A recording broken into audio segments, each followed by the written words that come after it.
salm, kui tundsid end üksi, kuid ei tohtinud nutta, kuid tugevus oli ainus, mida sulle õpetati, siis tea, see valu ei räägi su väärtusest.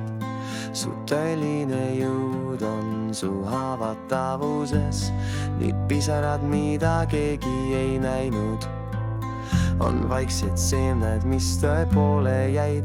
Tõde ei kao, sest soosistab vaikselt, isegi kui maailm karjub su vaikuse maha.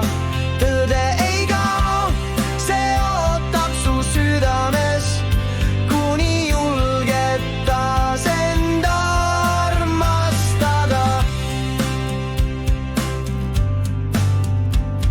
Salm, kui sulle öeldi, et oled liiga tundlik, et tunne pole oluline, vaid ainult vorm, siis tea, sinu süda pole nõrgus, see on kingitus, mis kannab elu normi.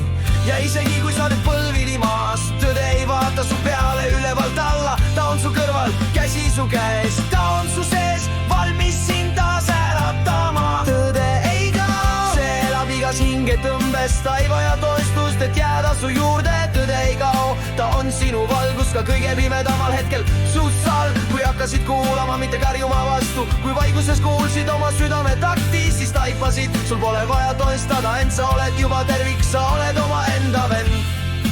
Tõde ei räägi lärmis, vaid soosistab, sa oled piisav just praegu. Tõde ei kao, ta hingab su sees, isegi kui sa kahtled, kas oled veel sees. Tõde ei kao, ta jääb nagu juur, mida ei murra ükski torm, ükski tuul.